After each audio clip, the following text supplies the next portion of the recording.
Good evening, everyone, or good afternoon, everyone. Welcome to the Pacific Division Sheltering Capacity Building Series. This series is brought to you by the Pacific Division Sheltering Leadership. My name is Yi Wei. I am a volunteer, and I will be your host throughout this series. Today, we have two interesting topics. You'll hear two acronyms a lot today. One is SCIA, which is the Shelter Client Information Application. The other one is SRT, Shelter Resident Transition. We will use SCIA and the SRT throughout, so we're not going to spell out every single time when we hear those two words. We have two experts today, subject matter expert today.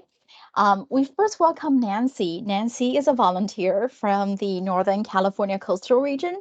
She joined Red Cross in 2017. She currently is the national headquarters DCS operations, readiness, and planning system volunteer partner. And she's the person that knows everything about SCIA. And the second presenter that we have is Cynthia Fisher.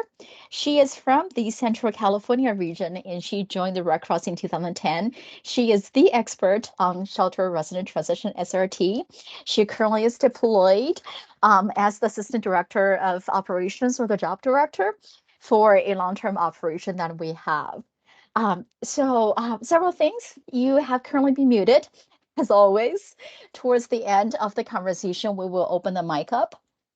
I encourage you to type your name, your region, your positions, etc. in the chat. And we do have the Q&A function. You can use that to ask questions. I assume that with all the changes in SCIA and SRTs, etc., you might have a lot of questions. So we'll address that towards the end. Please use the Q&A section.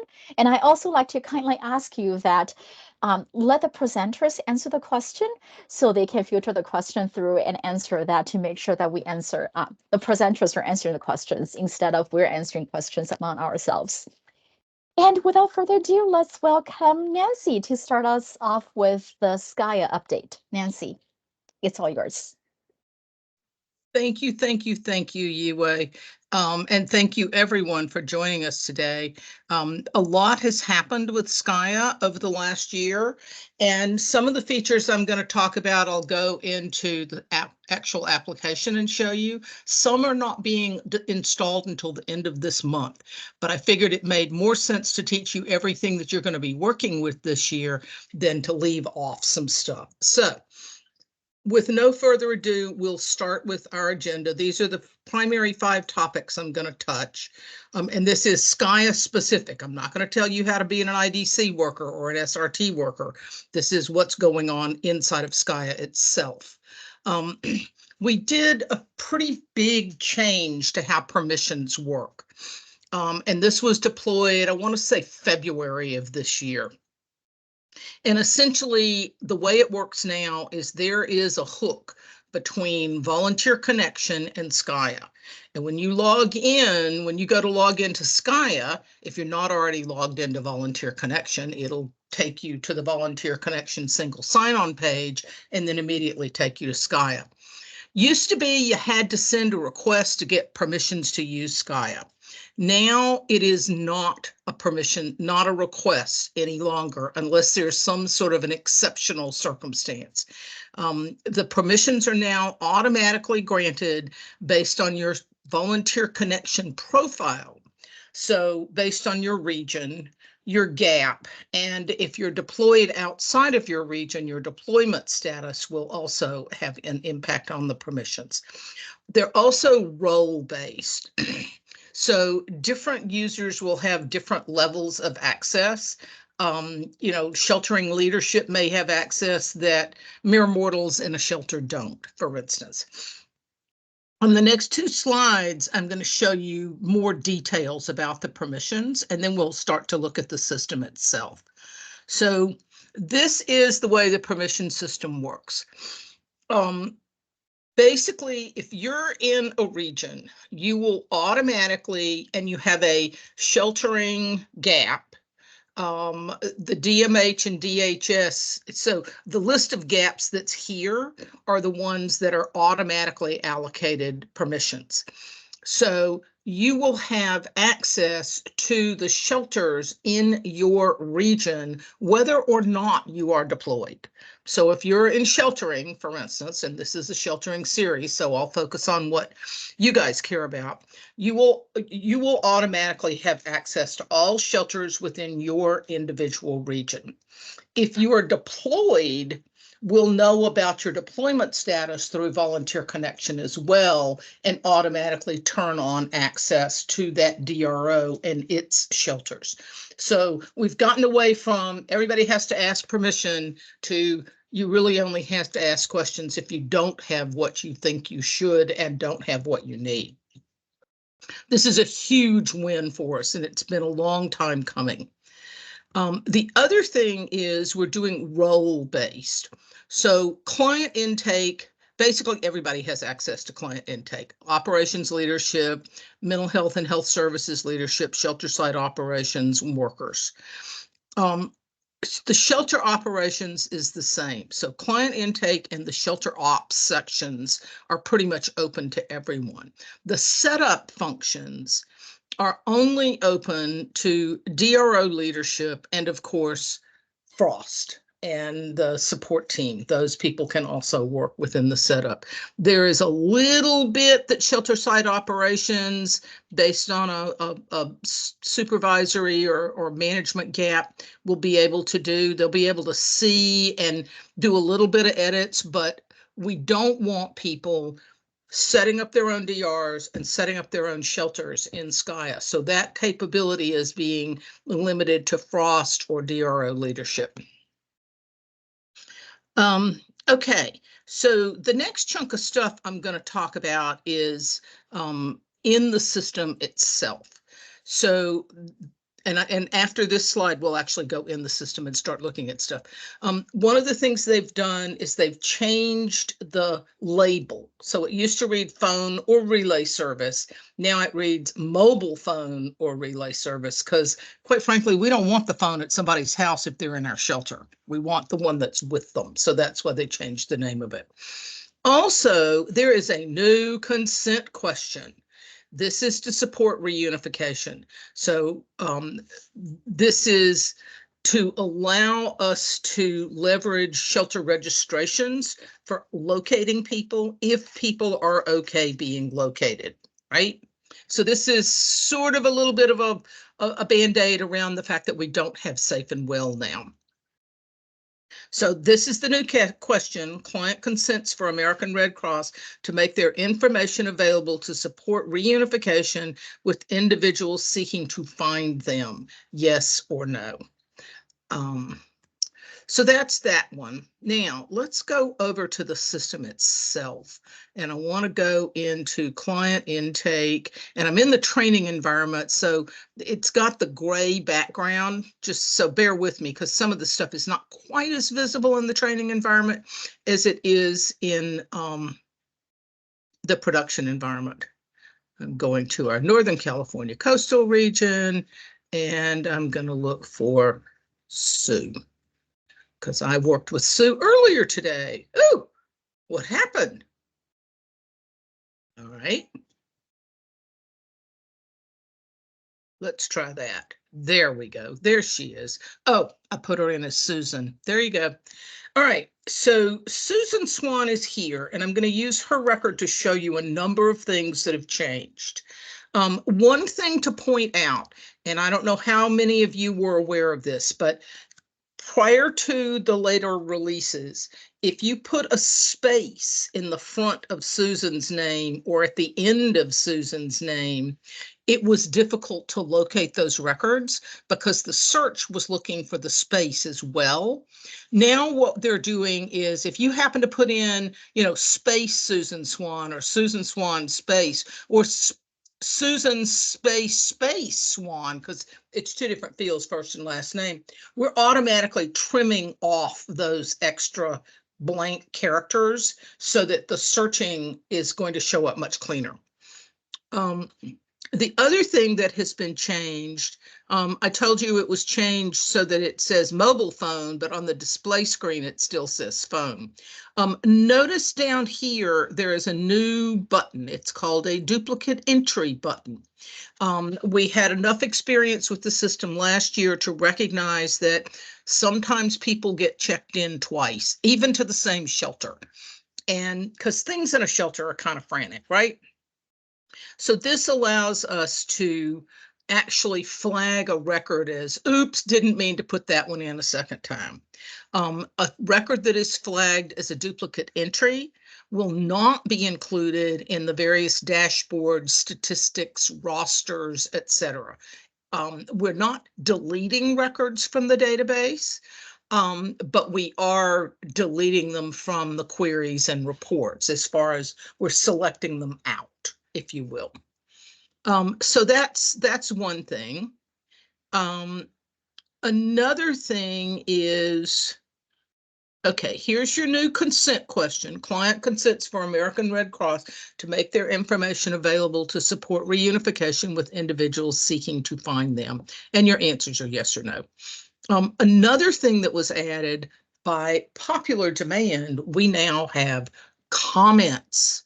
So there is a comments field. It is a quote unquote general comments field that is tied to the client record, not to specifically any individual questions or to IDC or anything like that. It's tied directly to the client record. It's there to allow you to literally make comments so that other people that are looking at these records will see, what's going on with a given client.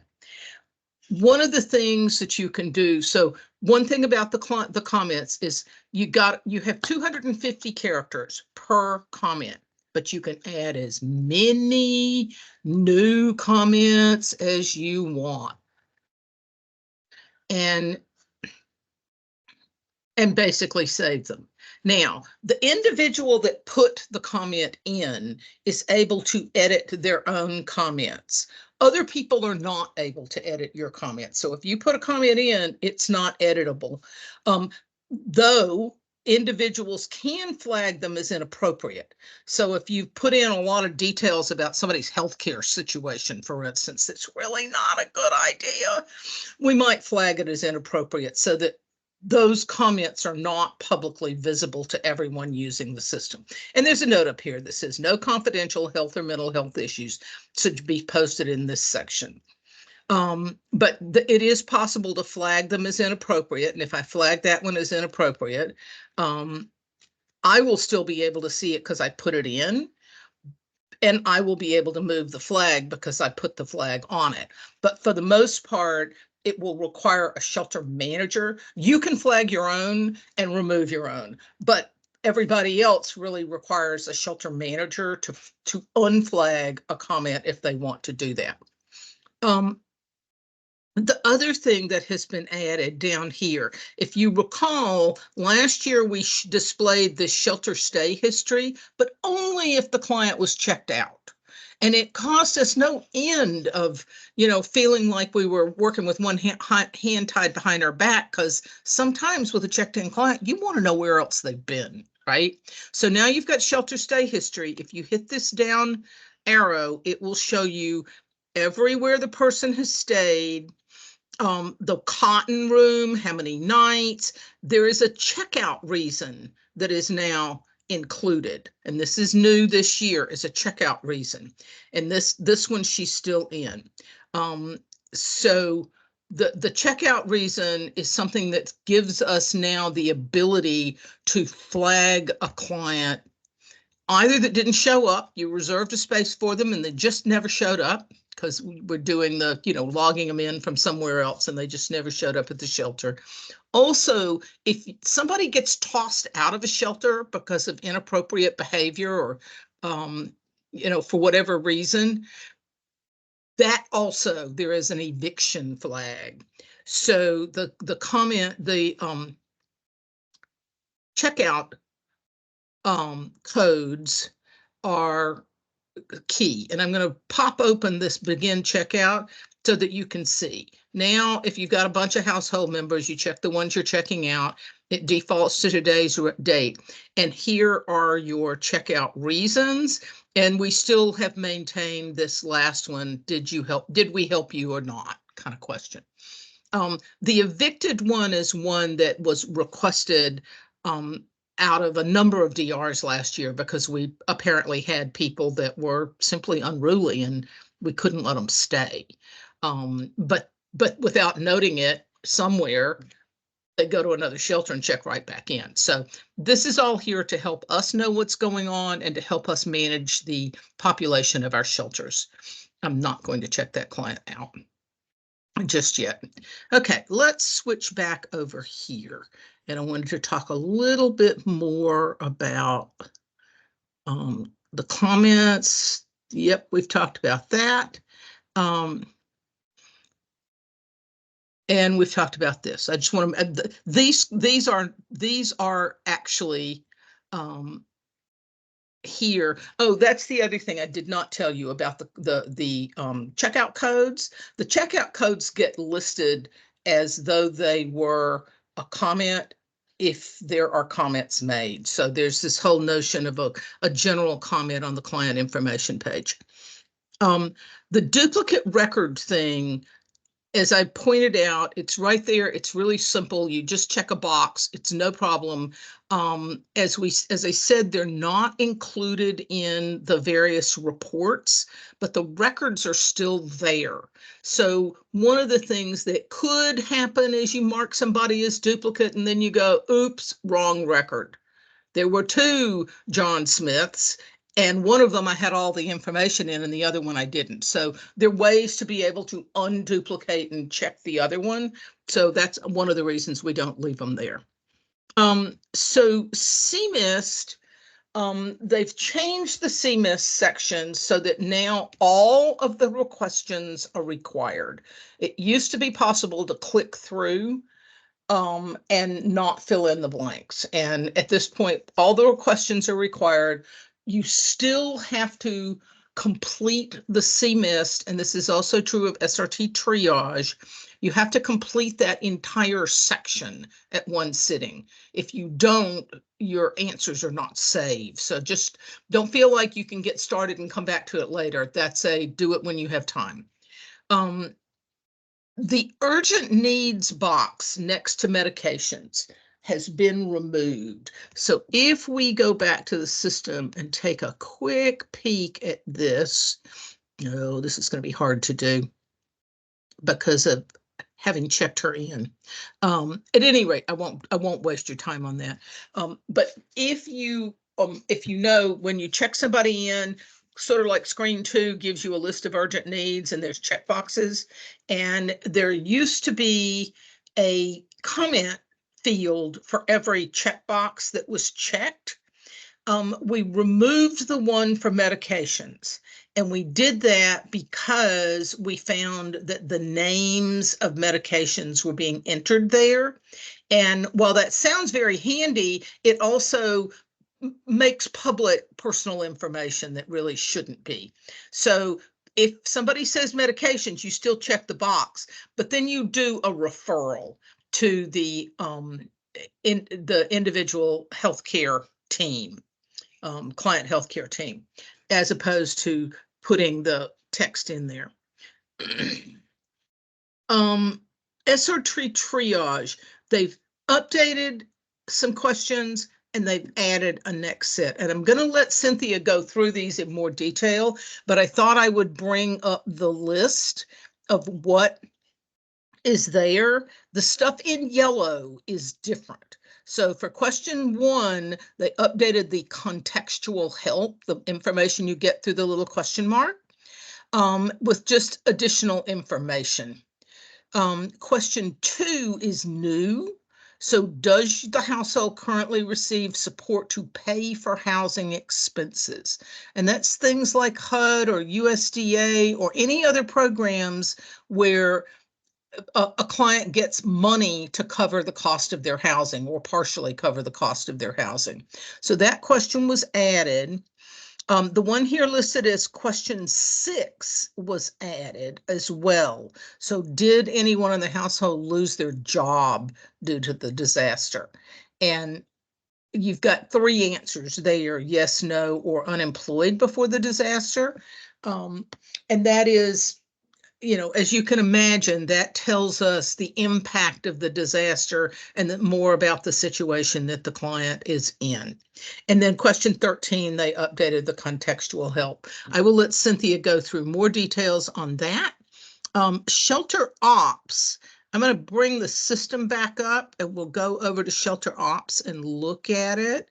Shelter apps, shelter ops.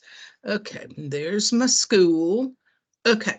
One of the things you will notice is it appears that there are fewer buttons. That's not totally true, because if you notice here, missing information reports. So all of these: incomplete CMIS, triage, demographics, missing room cot, incomplete pets, and missing RC care case numbers, all of these were there before. They just were pushed at the top level. And since the missing information reports are used, quite frankly, when you're trying to figure out where you've got missing information, they're not used all the time. We pushed them down here so that that front page was not overcrowded. Now this is, and you can look at it, I'm doing this on a computer instead of a phone, but you can imagine that this basically fits on one screen of a phone instead of people having to scroll. And that was the reason we did that. Overnight population count, which used to be called midnight count, it's been changed to overnight population count. It's still not the official way to report population to Frost. When Web EOC is deployed, a link between Web EOC and SCIA will be built in.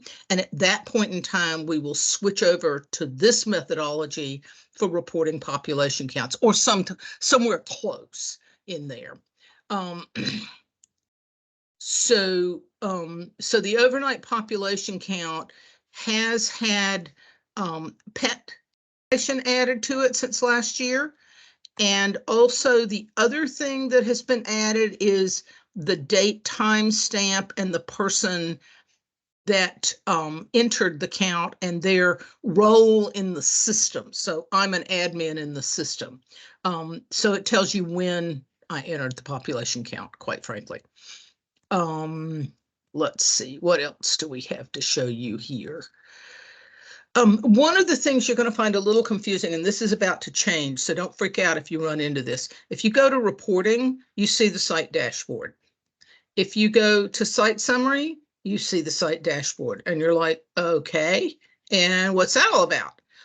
There are some additional things that are going to be added under reporting, and the site summary will, I believe, be taken off.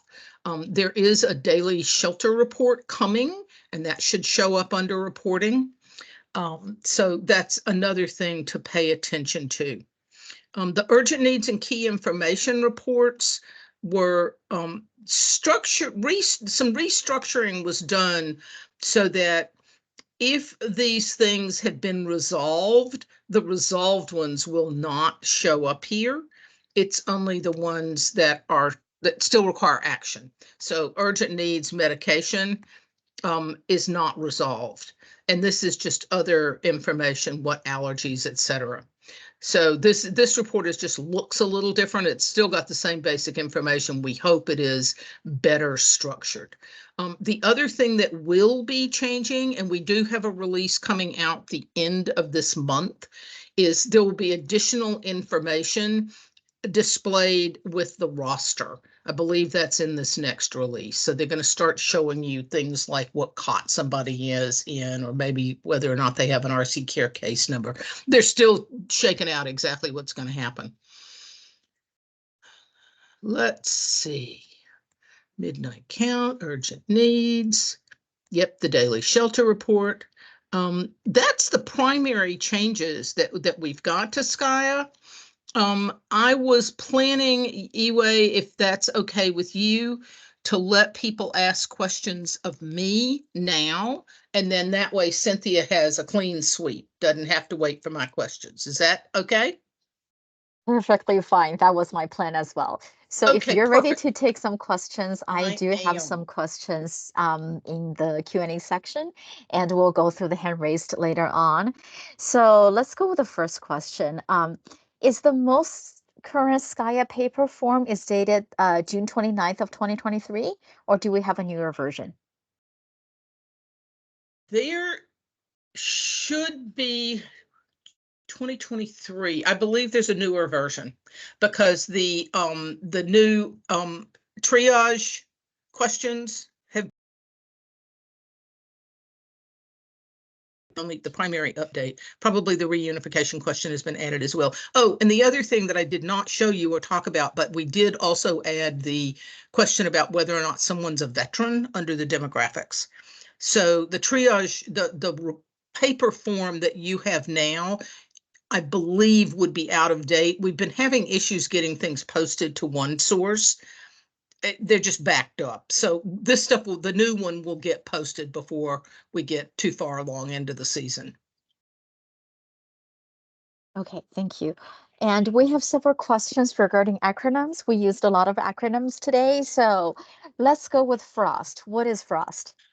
FROST is the Field Remote Operations Support Team.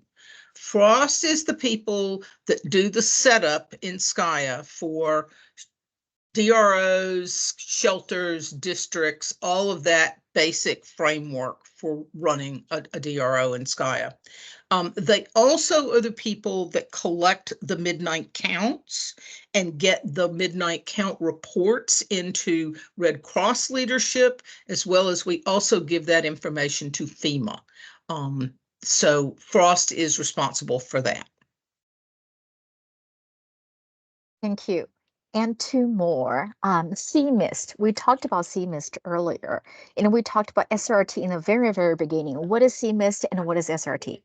Oh, gee, let me see if I can actually remember the acronyms for CMIST. I will tell you what it is, and then we'll worry about the acronym. CMIST is a survey that is used by the IDC people, the disaster care health services people, to evaluate, and I can actually bring it up and let you see it. It's there to evaluate client needs in the healthcare and mental health space. So let's go back and Yeah, let's find. see it. I think it will be better if we can visualize that. We I do was have thinking, someone in the chat that put CMIST is communication, maintaining health, independence, support and safety, and transportation. But I oh, think we'll be thank more you. visual if we can see it online. Thank you. I can't ever remember the acronym, like to roll it off my tongue. Okay, so you've got these three buttons up here. Demographics is literally just that. CMIST is the one that you were just asking about. So this stuff here is urgent need. So this will show up when you go into CMIST, but this was collected during the urgent need, the initial check-in, the urgent needs questions. But CMIST goes through communication, so interpretive services. If you answer yes, now I only have one household member, but if there were a bunch of them, they'd all be listed there and you could check one. And oh, select an option, idiot. There you go. Oh, see, and this is what you get. So if you say you need something, it'll ask you exactly what you need. So I'm going to say a language board. Okay, and then does anybody require replacement glasses or hearing aids? And you have this, and once again, when you check it, it actually says, oh, well, I lost my glasses. Accompanying communication support person. So this would be somebody that does interpretation, somebody that, if you've got someone that is very hard of hearing and has a sign language reader with them or a sign language communications person with them, that might fall into this category. It could be just about anything that is in support of specifically communication. Now, there are other personal assistant type people that we ask about, but this is really focused on communication. Oh, I have to answer a question. See, told you it was all required now. And then with your yes or no, I just answered the previous question no. So now it's saying, well, does anybody need it? Okay, for interpretation or translation or whatever. And I will say no here. Does anyone in the household have environmental or other high-risk allergies? Now, this right here came off of the initial dormitory registration form where I said, yes, there were allergies and it was other and it was sulfa drugs. But if you answer yes here, and this had not been filled in previously, you could in fact add information here. Maintaining health, this is dietary needs. And this literally just brings you a list of what kind of dietary needs somebody has, and you can click them. Food allergies, same concept. This is the maintaining health. This is the M part. Medical supplies or equipment. So if they've lost their medication, we had somebody once come into a shelter that I was working in Louisiana. He'd lost his prosthetic leg. So he came in one-legged, which was kind of tough on him. But those kinds of things are what you put here, right? Equipment. Oh. Does anybody require assistance with medical care normally provided in the home? So if there's someone that comes to the home and provides assistance, is that, do you need to have that assistance provided in the shelter, is the gist of this one. And if you say yes, you get a list of types of assistance that someone might need support with.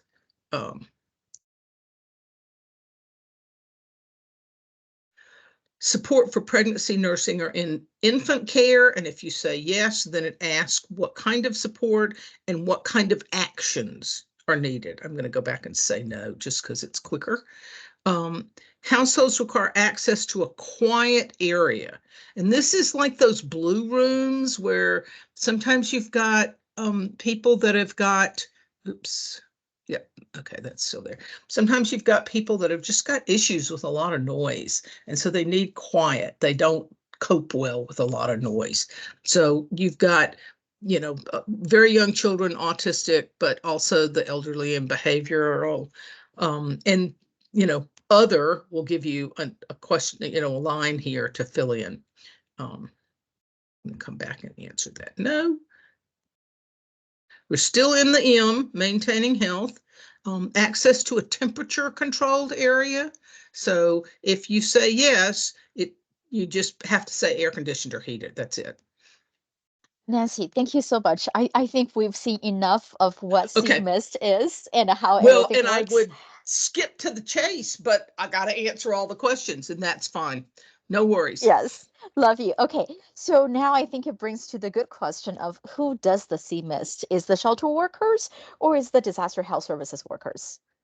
So the intent of CMIST is that disaster health services workers do that form.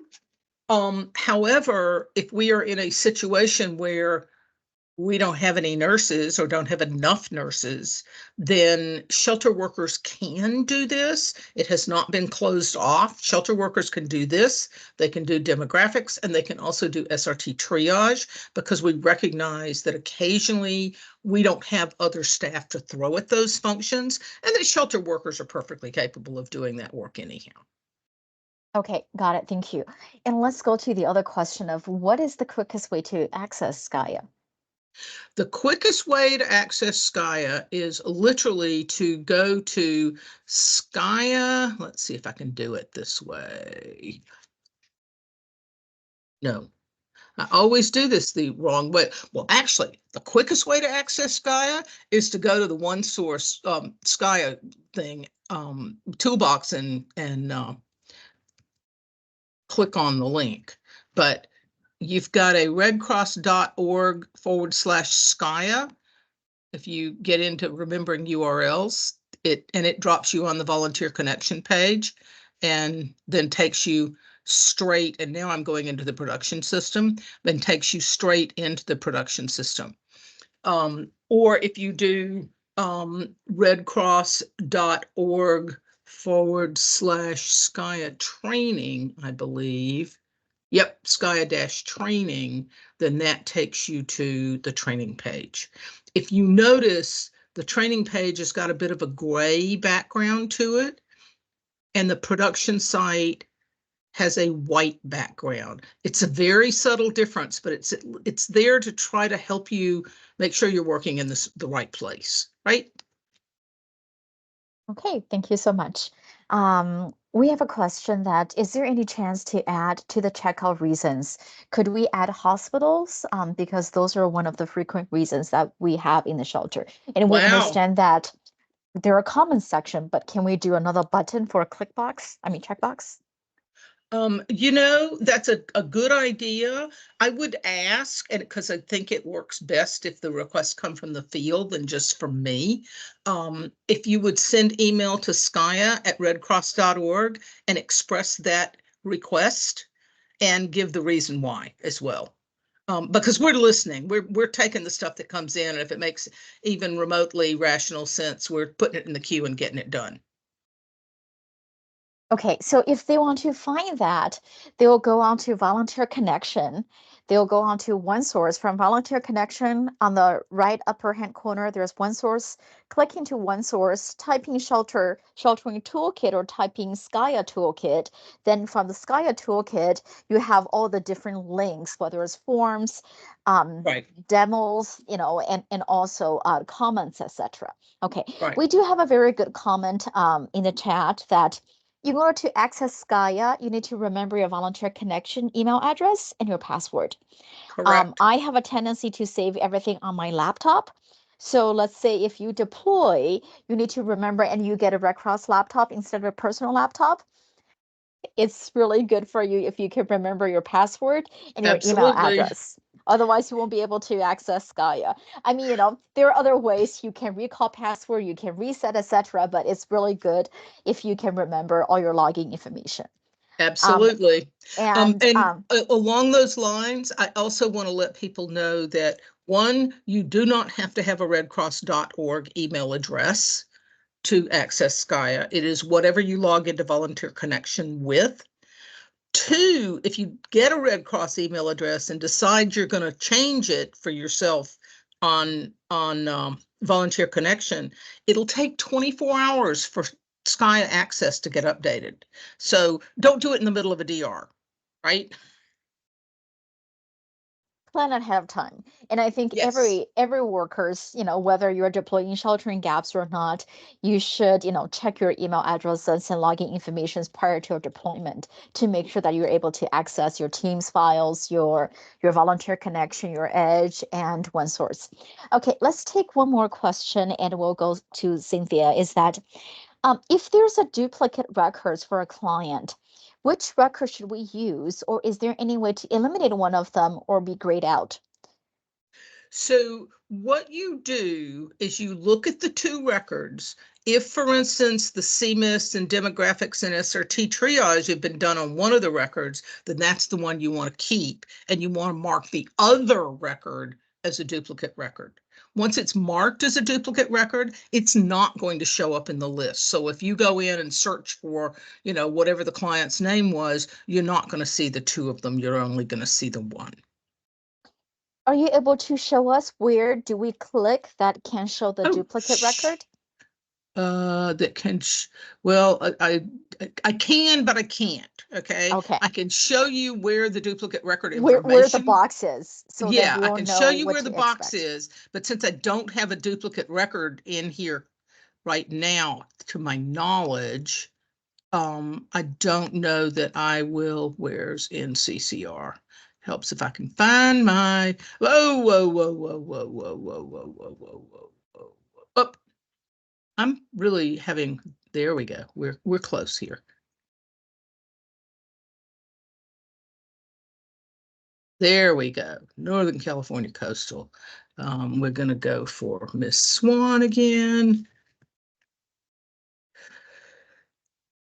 So one thing about this is you will not see this little checkbox when you're registering a new client, because, well, why on earth would you register a duplicate client, right? But the place that the duplicate record checkbox lives is here where you've got room, cot, phone, email, primary language. It's right there. And as you can see, you don't even have to edit the section to mark the entry as duplicate, because watch what happens when, see, I put my cursor over the little checkbox and it turns to clickable. That is so neat. Thank you so much for showing us this. No worries. Do we have any, let's see, what is that? Okay, so we have questions again asking what all the acronyms mean. We'll go ahead and put in the chat referring to all those documents. You'll be keep hearing SKYA and RCRT, and we will not repeat ourselves every single time when we get to that. SKYA is the Shelter Client Information application. SRT is the Shelter Resident Transition. And throughout this series, for this session purposes, we will use acronyms for those two acronyms. Okay, I don't see any other questions in the time being. And I have unshared so that Cynthia can take ownership. Yes, and we will, of course, feel free to keep typing your questions into the Q&A section, and we Sure. can circle back later on and, ask whether Cynthia or Nancy to answer. Okay, Cynthia, it's all yours. If you'd like to share things, Cynthia. I'll share. That would be lovely. All right. You've got my chaos up on the screen in front of you, and I am Cynthia Fisher. I'm from the Central California region, and I am in San Luis Obispo County. It's my home base and where I was born and raised, and I'm happy to be a part of sharing all the information about SKYA and SRT and how that works together. Today, what I wanted to introduce you to is what we hope SKYA and SRT and that sheltering relationship looks like, introducing it to you at a very, I'm going to say, basic level. So an overview of what SRT or shelter resident transition means is that there is a team of caseworkers assigned to work in a shelter that will be deployed to work in that shelter side by side with the sheltering team, with the feeding team, with the individual disaster care teams, and anybody who is operational in that shelter. They deploy to help the clients, the survivors that are in that shelter, find a option for safe and sustainable housing options, mostly focused on, of course, the recovery of those who have lost their homes, but also working side by side with community members who are displaced that are looking for assistance to also find shelter long-term, safe and sustainable. Traditionally, SRT came in as caseworkers and SKYA got introduced, and there's a whole great relationship now between SKYA and SRT, and all of the data is intermingling between two different systems. But our SRT caseworkers come in at the very start of a disaster, and you can see down here, oh, I'm going to make you crazy with colors, but we have the disaster event that starts.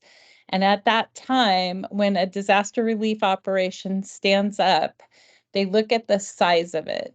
So if the size is what we have levels that are called 2s, 3s, 4s, 5s, 6s, and 7s, they get larger, and it's related to the dollar amount that will be spent in that disaster relief operation and the recovery events that come with it. As a shelter worker, we show up and clients, we're registering them, we're getting them into SCIA, we're getting all the information that we can from the clients to make sure that they have a cot and a hot meal, and that they are being cared for by our individual disaster care team.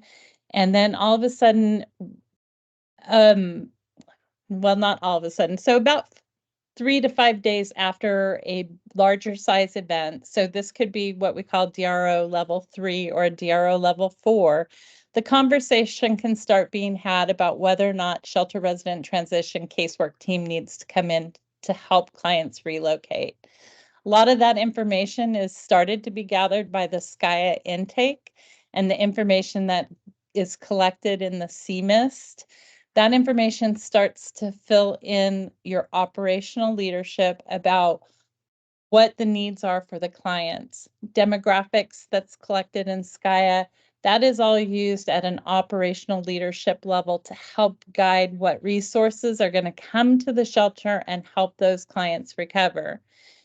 One of those resources that comes in is a leader in SRT, and they take a look at this information and they deploy SRT triage workers or intake workers to start looking at the clients in a deeper recovery pattern. Are you just here because you're displaced due to an evacuation, or was your home destroyed in the event? All of that information starts to be gathered in a phase called SRT triage. And so as we start with the beginning of the event, we look at a plan for the casework, the triage for that to begin. And then the team will come in and they will start doing the client SRT triage information in SCIA during these early stages. Once that data is gathered, the team will begin casework, which starts at this phase. And then they get into some longer term, deeper casework. And you can kind of see how the scope of client occupancy goes up and then it goes down. And this just kind of gives you an overlay from initiating a DR into when we hope that clients can be helped to leave the DR shelter location into safe, sustainable housing. So this is just a snapshot. Don't expect anybody to remember it, but hopefully it gives you some visual of what this might look like timing wise, and why do they not come in the same day shelter workers come in, or why do they seem to stay longer, or have this one-on-one with clients. So we just learned about SCIA and the great improvements that are going on. And one of the important conversations we want to have is to start with having early conversations as casework or as shelter workers with the clients. What goes into SCIA is really important because it sets the pace for the rest of the work that is done. So we want to know, when you do a SCIA intake, who is recovering together in that family? Did they live in separate homes? Were they roommates? Were they different family units? And we learned in Guam and Hawaii that there were larger family units, like 15 people in a household. In SCIA, all 15 of those people were entered, but as we started doing casework with the families and looking at individual recovery plans for each of the family members that were in that household, it became apparent that there were several family units in there. So it's helpful when you're doing the registration and the intake to be able to know that your colleagues in SRT really will benefit from understanding how many family units are there and actually registering them as individual families. And it matters from not only how you care for them in the shelter, but it also matters how our partners and other resources will look at them as family units. And so us identifying family units is really important early on. We know that we have blended families, but it's sometimes difficult once they land in our casework system of record, which is RC Care. It's a little more difficult to start separating family members out after we've opened cases on them. So we want to make sure that if you're doing client intake and registration, that you understand the importance of identifying and having those conversations and being the first person really that's starting the casework with them by doing that intake, because we need to know who the families are. Another fun fact is that there will always be one person who is the head of the household. When you take their information and put it into Skya, knowing that you've had that conversation early on, okay, who in your family is good on the phone, emails, texts, financial assistance management, all of those things that we're going to use that head of household leader for, we want to make sure that they have the capacity, that they're not overwhelmed, and that they have somewhat household authority. So if it's like a grandparent who's elderly and maybe doesn't talk much on the phone and they're really stressed out, you may have the opportunity to talk to the children in the family that might show up and ask if they're over 18, if they have better capacity to help manage. But Deborah put in there, it's really great to ask who in the family was there at the shelter. We found it best to ask who in the family was there at the shelter with them. Oh, yeah, to just to make sure that we understand everybody who's in that household. When SRT comes to the shelters, when it's been activated, the majority of the time you're going to see FEMA activated on the disaster relief operations. So they kind of run parallel, but the individual disaster assistance that the Red Cross stands up is also standing up with FEMA, who is the Federal Emergency Management Association, right? Or I may have gotten the A part wrong, but FEMA has financial assistance to help people who have lost their homes due to a disaster or need recovery assistance. And so it is important, very, very important, that the head of household that we register in our shelter is likely to be the same head of household that registers at FEMA. So if you have two roommates and they're recovering separately, they are going to register separately with FEMA for their recovery.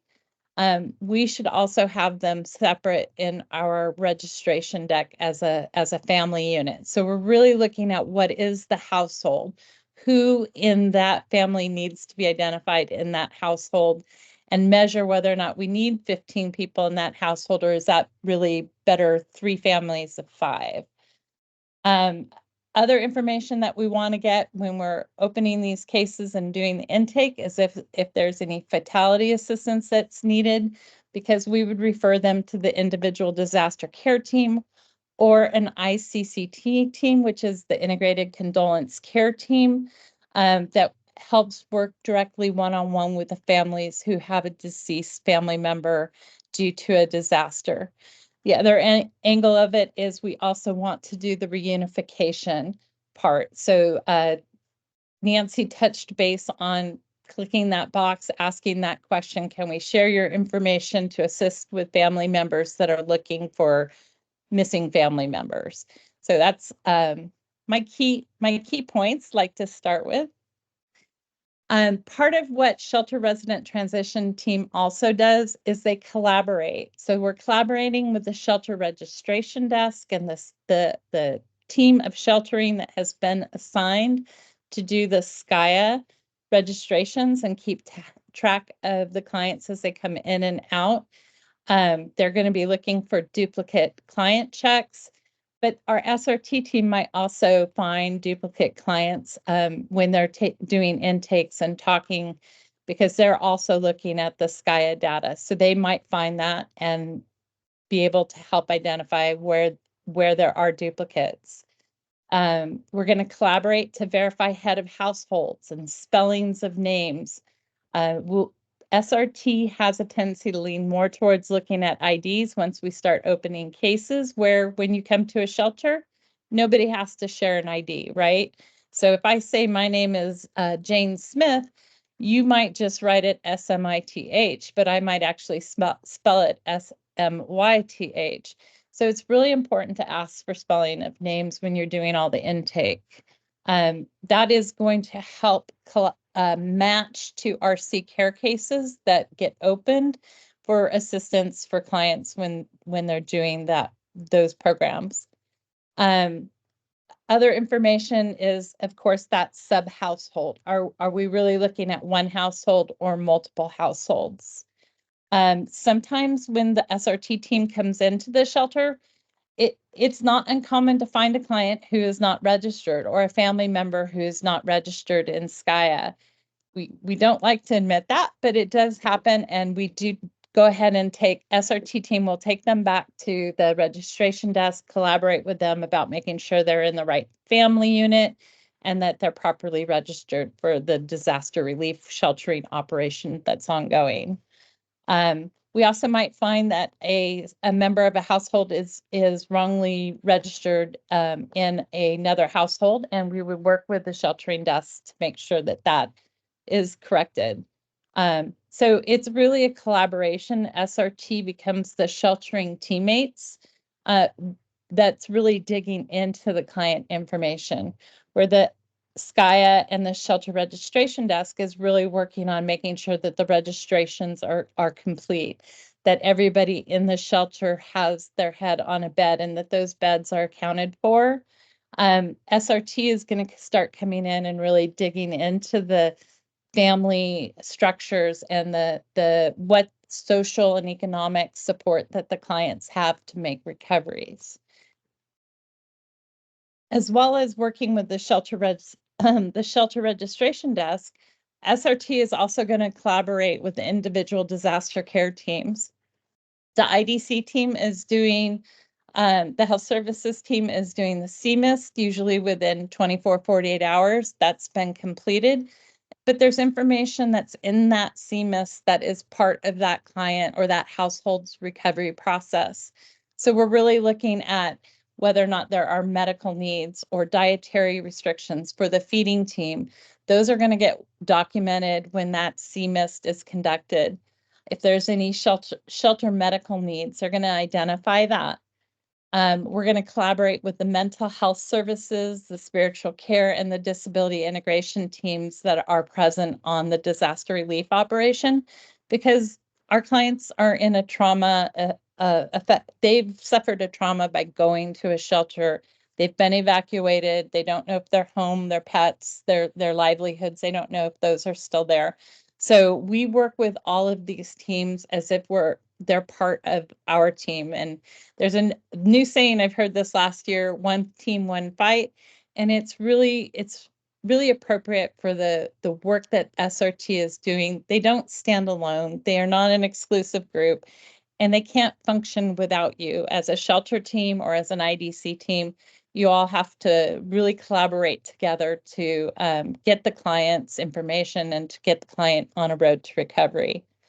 The other part of the collaboration that the client's SRT caseworker is going to work with is all of our operational leadership and team members in external relations. They're working with our not-for-profit organizations like United Way or Salvation Army.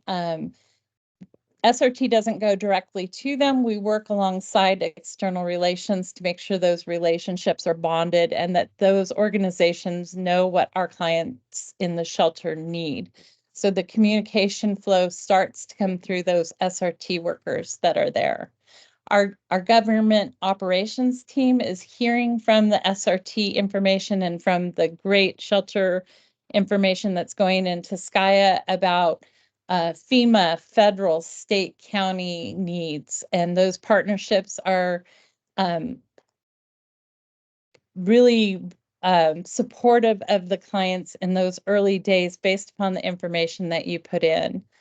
The other part of what SRT is working is in-kind donations team and unsolicited donations management team, because your shelter clients have needs, and the SRT team is helping to also document that and put that into a format that leadership in these gaps or in these service areas can help come together and also help support the client in their recovery.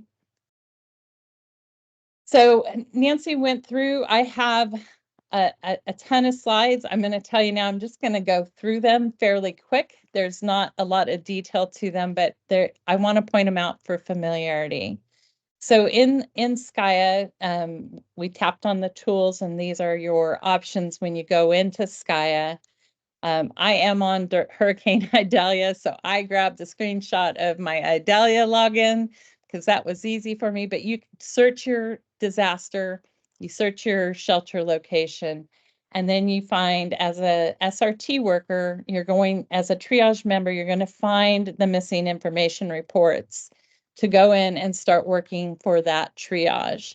So you're going to find the missing information report. You're going to go into the incomplete SRT triage button, and you're going to start to be able to do that SRT triage based upon a list of clients who are going to be right here. This one says 0, but it could say 100 or 10. These are clients that are registered in Skya that have not had their SRT triage completed yet. And so when this list is populated, you'll click, as an SRT triage team member, you'll click on that link and begin the triage process. There's also a button for incomplete demographics, and demographics are a really important process. So it is another button and another field for another day and another conversation, but I did want to let you know that that's there. Your Skya registration, shelter registration desk is going to not have any missing room or cot information. But if you're an SRT triage member and you needed to go find a client to do an SRT triage intake with them, certainly the information on the rosters or even within this missing cot number location would populate.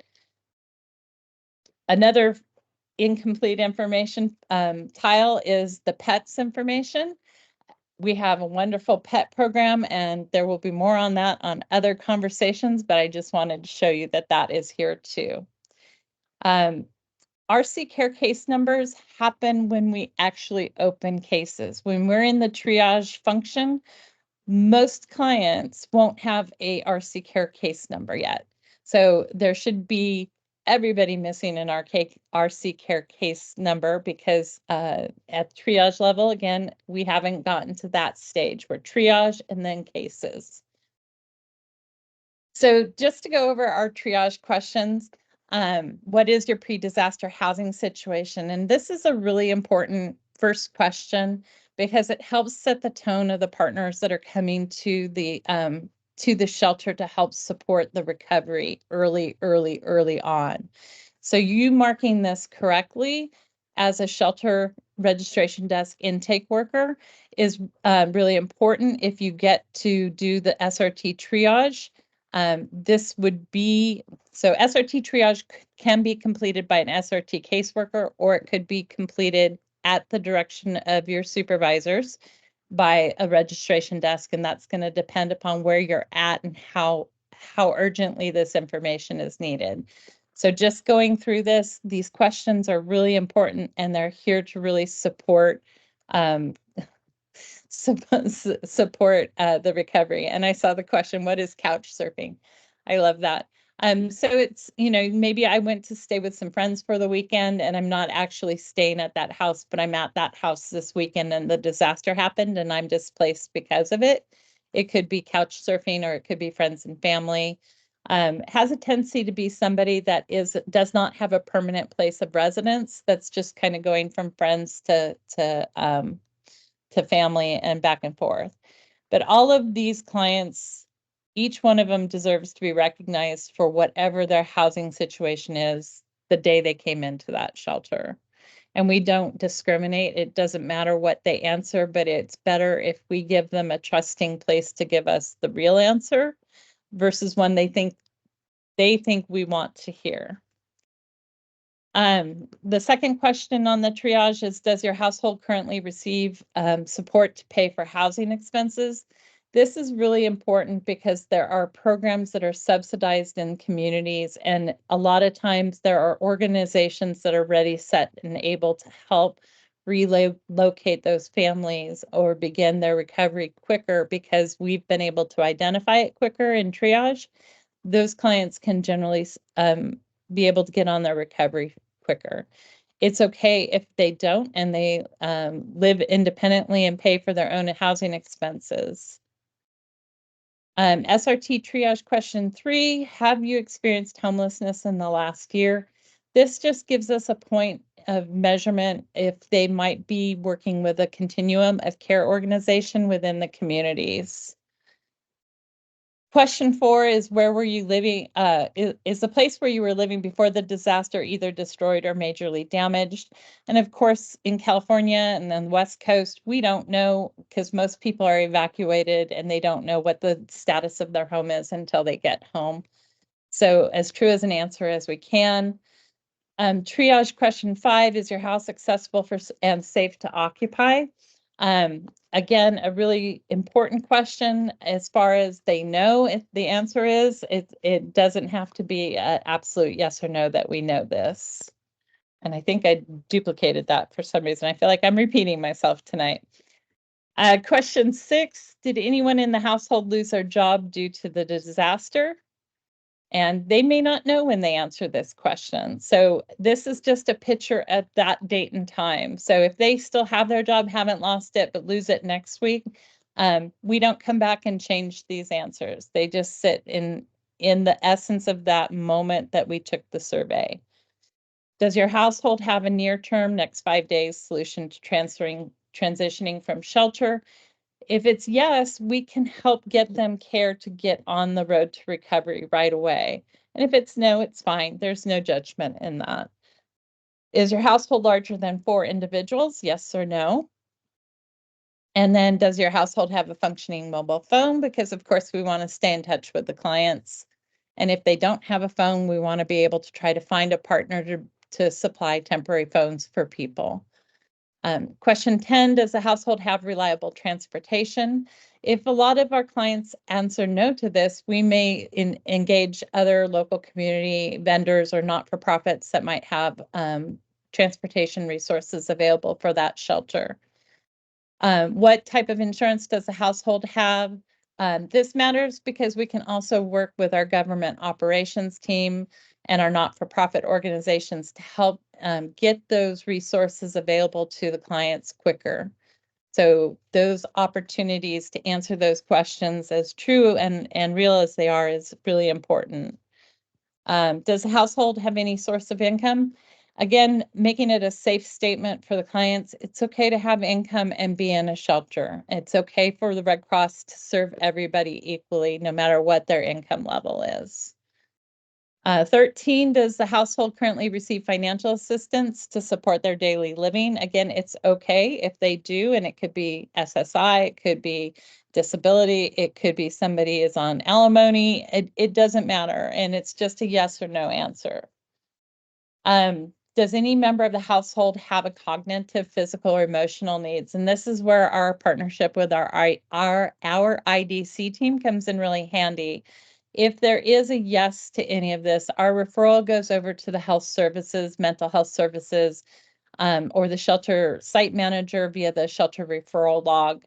It is important as an SRT member to be familiar with what a shelter referral log is and learn that. And as shelter workers, you all know what that is.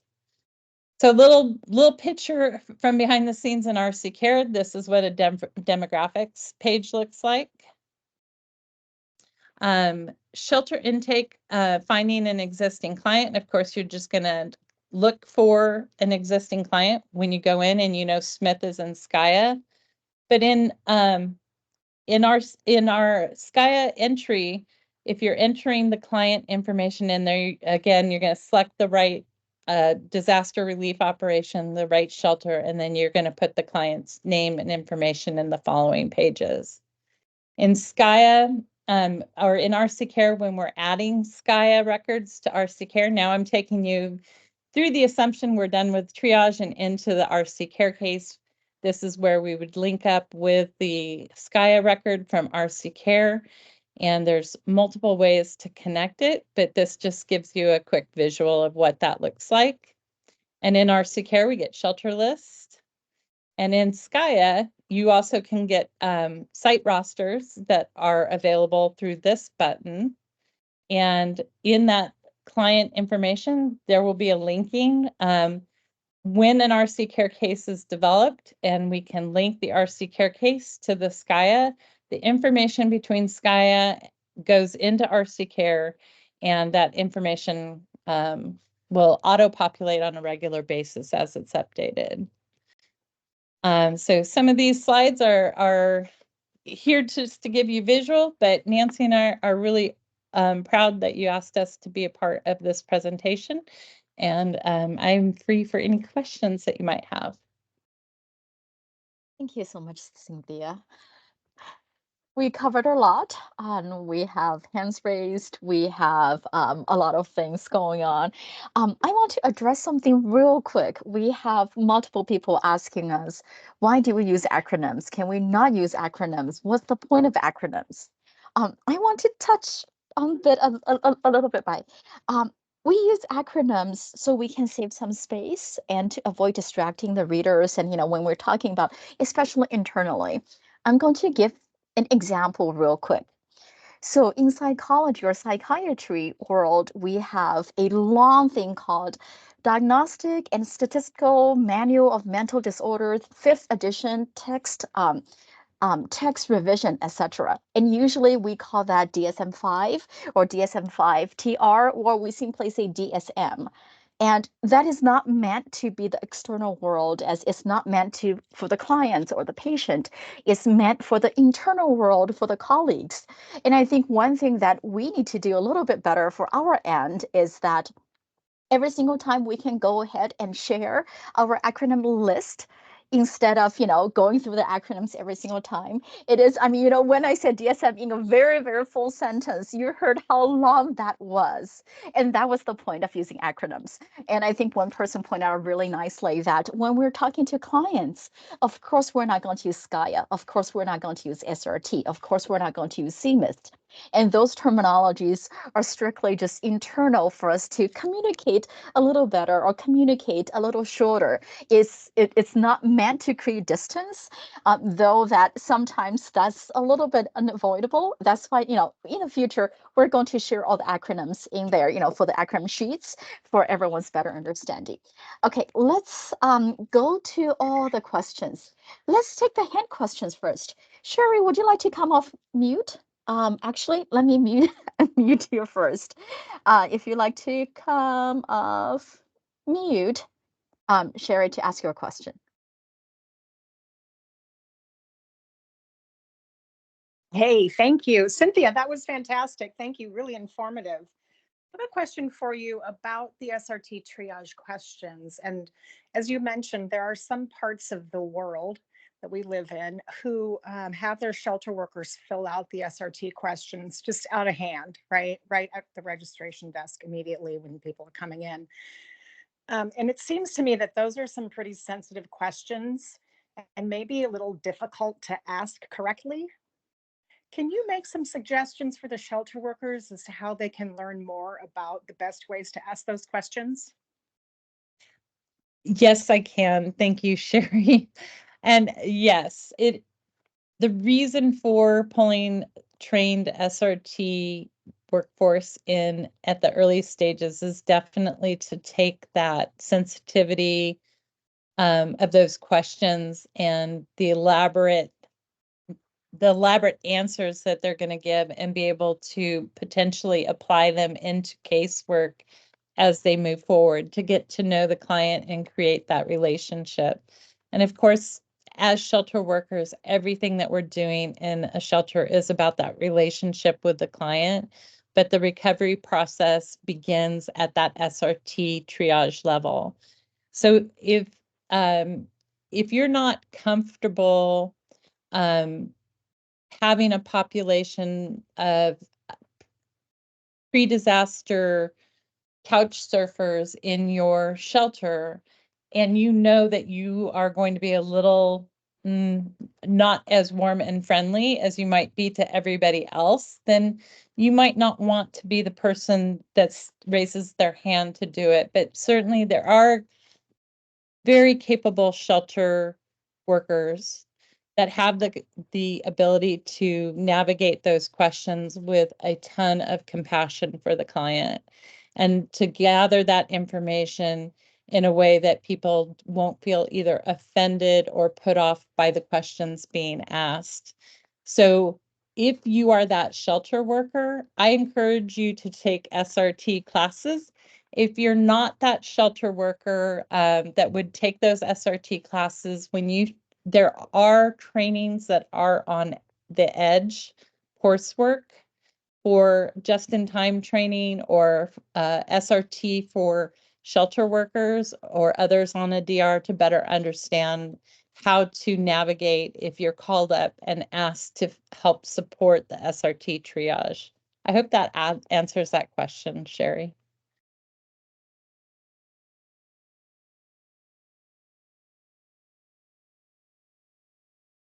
Thank you, Cynthia. Sherry gave a thumbs up. Deborah, you have a question in the chat, and I also see your hand is raised. Let's go to you, and let me give you the mic. Deborah, you can come off mute. Right. just real quick, and I think this might also go with the question in the mic, Cynthia, but might we want to suggest to shelter workers that they take the SRT triage course, which is, although a virtual or in-person one, I think might do well to help shelter workers in addition to SRT workers to understand the triage, even if they're not wishing to take all of the SRT courses. How would you recommend that? Exactly how you just said it. Perfectly stated, Deborah. And Deborah, I will throw out that some of the health services and mental health courses, while you may not be licensed and may not be able to do those jobs, taking those courses gives you a good insight into what the job is about. Yeah, and we would love every one of the shelter workers to become an SRT caseworker and join that path and that journey working with clients. We realize it's not the thing for everybody, and that's not where necessarily we need everybody, but having that knowledge and taking those courses on edge are definitely favored in shelter work today, for sure. Thank you so much. And Cynthia, can you touch, how do we get SRT? Is that a gap specialty track? What is it? How do we get it? Awesome. Thank you for asking. So shelter resident transition, SRT, is a gap based specialty track. So the recovery care essays or so recovery care service associate, SA is service associate, or an IDC, individual disaster care, like disaster health services representative, disaster mental health services, disaster spiritual care service associate, any of them that have access to that platform called RC Care. So that's the client record location. If you have a gap in that and you want to do shelter resident transition work, the coursework is there for the special, what we call specialty track. We don't have a gap for it right now, but the specialty track has about 3 courses that need to be taken. I prefer to see the caseworkers coming off of the local recovery team. So if you're a DAT responder, disaster action team responder, or you're a local recovery worker, you probably have the skill set to come in and do SRT casework. You might also be coming from a casework services from Continuum of Cares or social services or the DMV or anything like that that has a lot to do with recording and documenting. If you like computers, this is for you. Thank you. And how would you request it after you complete all those trainings? Do you request it from your region, division, national? Great question. Yeah, so the best course of action is to have your disaster workforce engagement person at your chapter, your territory, really walk you through obtaining the courses, getting those onto your edge, taking those courses, working with your recovery work team or your IDC team to take those cases. And once you have that experience and you've taken the training for shelter resident transition, you can ask your disaster workforce engagement person to sign you up to go up into SRT casework for deployment. Thank you so much. Okay. And let's see.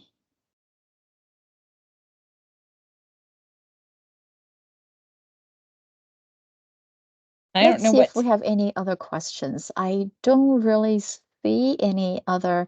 Oh, there's a question. Is there a transfer button used when having to get a hotel for a client for special needs?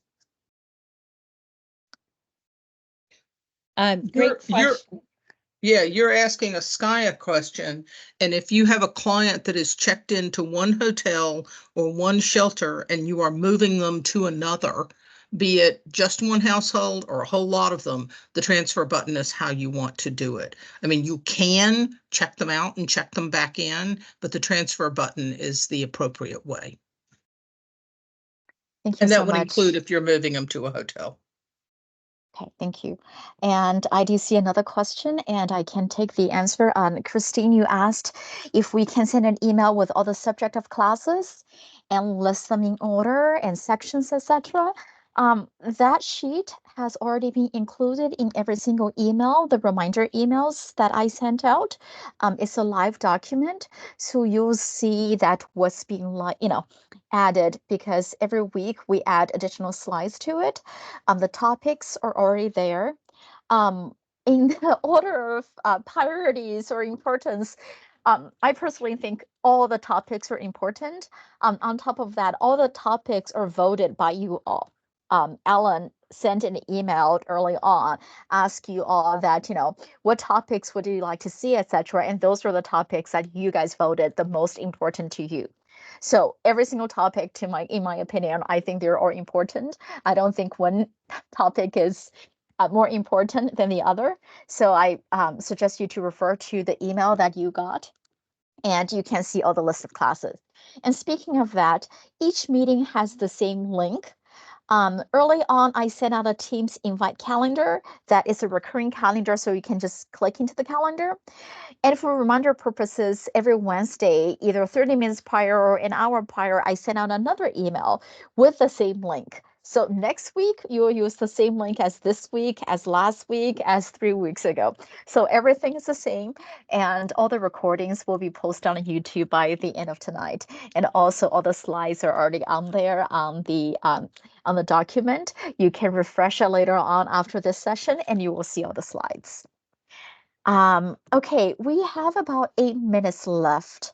I don't really think I see any other things.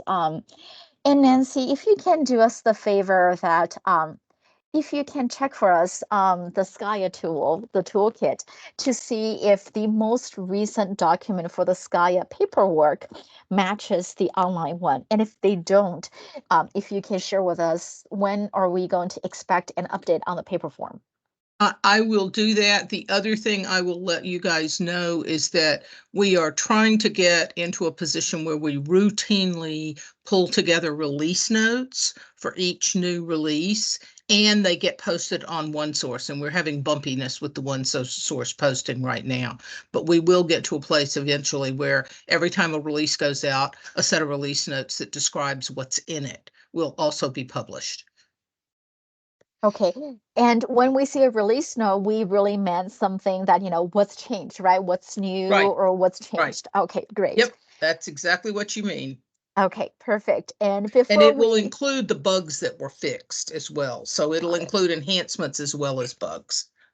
Got it. Perfect. So same thing as, RC Cure, we get release notes is the same thing.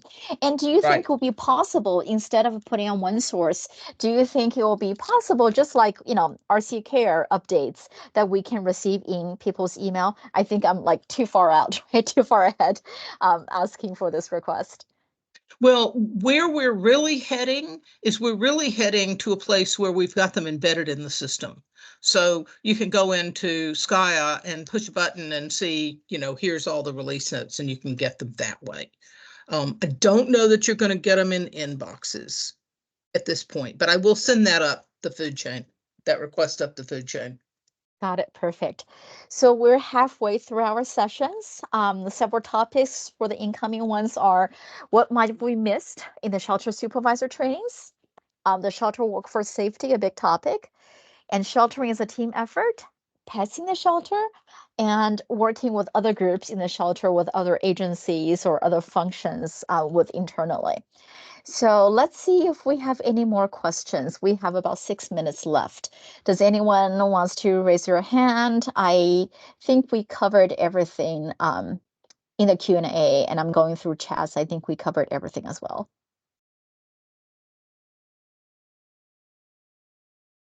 Okay, Deb, yes, you can come off mute.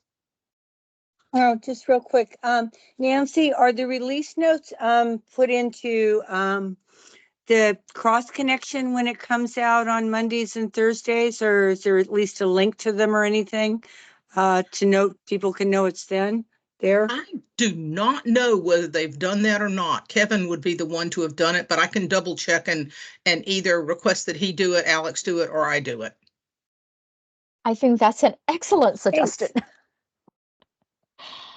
Okay, do we have any other questions? Okay, we have this kept coming up, Karen. I think Cynthia answered this already. What is RC Care? Cynthia, you want to answer it again over the mic? Yes, happy to. And Karen, great question. And I encourage you all, just keep asking questions. If you didn't get the answer or it didn't stick and you already asked, do ask again, because definitely we have to hear things 2 or 3 times, 2 or 3 different ways in order for information to stick. And so that's why we do these sessions. But RC Care, and that is the name, it's actually not an acronym for anything. It's what we call it. And there's no long version of that name. But it is a Salesforce platform. It is a client database. Essentially is where all of the client information lives in a secure site. We create those cases in RC Care for our clients when they have a house fire or they are a shelter client when SRT has been activated. It is also the methodology that is used by the teams that come in to do immediate assistance. So just like a house fire, when we provide financial assistance to a client who's lost their home on a single family fire, we provide financial assistance in those larger DRs where people have disaster relief operations, where people have lost their homes and need assistance moving on. So our health services team uses it. So if you do mental health, disaster spiritual care, disability integration, disaster health services, they're using it for their case monitoring. If there is ICCT or the Integrated Condolence Care Team, they will use it to help fund families who have lost family members in a disaster. The recovery team that is out in the community providing assistance to clients after a large level 4 or above disaster, they'll use it to provide assistance, financial assistance for those homes that are major and destroyed. And then SRT uses it, of course, for all clients equally in the shelters to provide a case of record for them and contain their information in a secure place. I think that covers it. Did that answer it for you, Karen?